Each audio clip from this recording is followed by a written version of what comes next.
Salam berjumpa kembali Bapak Ibu, Saudara-saudari, sahabat-sahabatku yang terkasih dalam Tuhan.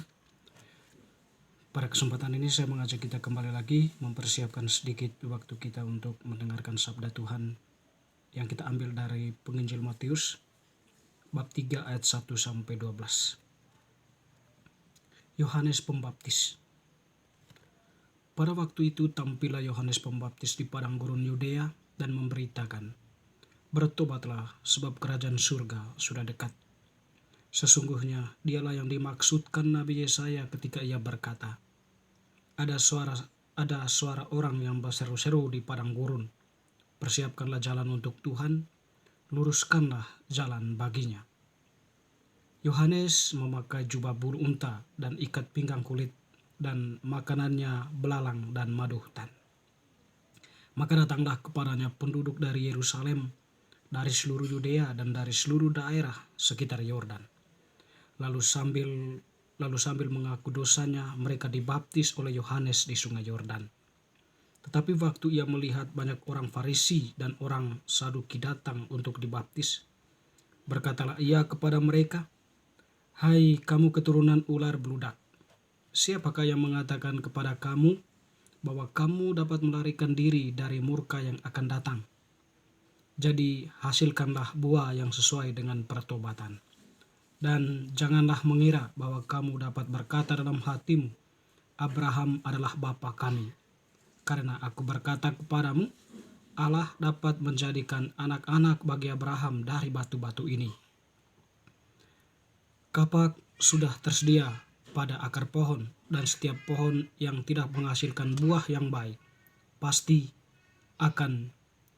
ditebang dan dibuang ke dalam api. Aku membaptis kamu dengan air sebagai tanda pertobatan, tetapi ia yang datang kemudian daripadaku lebih berkuasa daripadaku, dan aku tidak layak melepaskan kasutnya. Ia akan membaptis kamu dengan Roh Kudus dan dengan api. Alat penampi sudah di tangannya. Ia akan membersihkan tempat pengirikannya dan mengumpulkan gandumnya ke dalam lumbung. Tetapi debu jerami itu akan dibakarnya dalam api yang tidak terpadamkan. Demikianlah sabda Tuhan, terpujilah Kristus.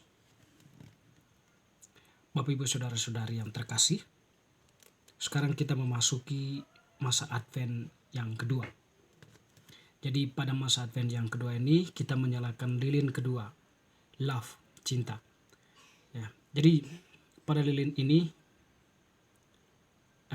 diharapkan bahwa cinta kita semakin berkobar dalam penantian ini untuk membuka hati atas kehadiran Sang Mesias, atas kehadiran Sang Juru Selamat. Dan bacaan yang ditampilkan pada bacaan Injil yang ditampilkan pada masa Advent yang kedua ini adalah tentang Yohanes Pembaptis. Poin penting yang kita petik dari bacaan ini adalah pertobatan. Allah mengutus Yohanes Pembaptis sebagai nabi di padang gurun, ya, di sekitaran daerah Yordan, ya. Jadi di sana kehadirannya, dia itu memberitakan tentang pertobatan. Bertobatlah sebab kerajaan sudah dekat. Dan tentunya bahwa dalam parta pertobatan ini dipahami sebagai sebuah persiapan bagi manusia atau persiapan bagi para pendengarnya. Sebab Yohanes tahu sebentar lagi Mesias yang dijanjikan Allah itu akan datang. Dan pertobatan ini adalah sebuah persiapan, baik persiapan hati manusia, persiapan pikiran dan sebagainya. Singkatnya, pertobatan indikasi bahwa manusia itu melepaskan cara hidup yang lama lalu memasuki suatu cara hidup yang baru, di mana manusia hidup dalam kebenaran. Dan di situ pun Yohanes melakukan sebuah tindakan pembaptisan, yaitu baptisan tobat. Setiap orang yang dibaptis oleh Yohanes itu artinya bahwa dia bertobat dan dia berusaha untuk memulai sesuatu yang baru, agar sekiranya persiapannya itu, agar sekiranya dirinya menjadi pantas untuk menyambut Sang Juru Selamat yang akan datang itu.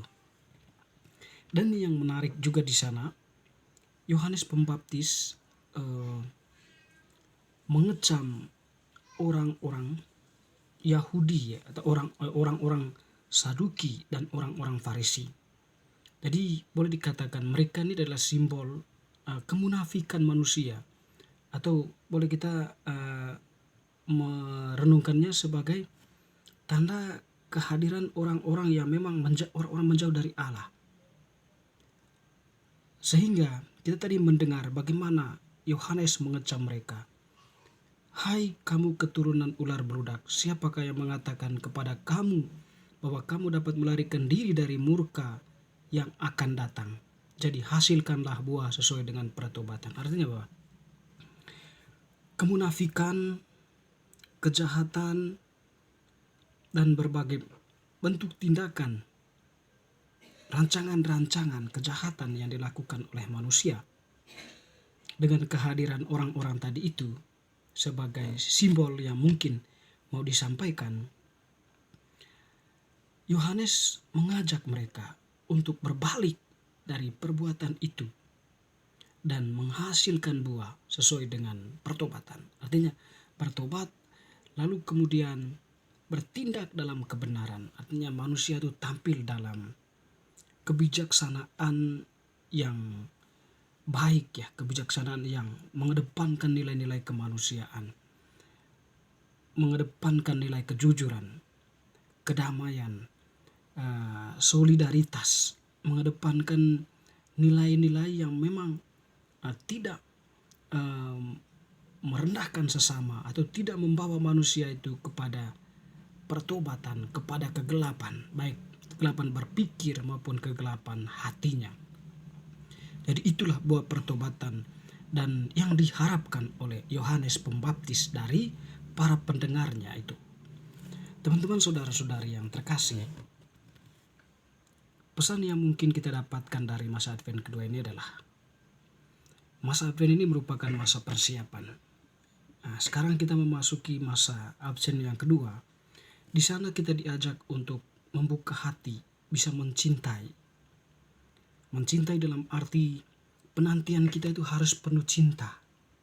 Penantian kita bukan lagi dalam penantian ketakutan, bukan penantian dalam ketertutupan, tetapi penantian yang mengajak kita untuk membuka diri kita, untuk mencintai sesama, untuk mengungkapkan diri kita sebagai pribadi yang sungguh siap menyambut Sang Juru Selamat dengan berbagi kasih kepada siapapun. Di sekitar kita atau saat ini kita sering mengalami fenomena-fenomena bencana alam dan juga fenomena sosial lainnya yang mencederai manusia.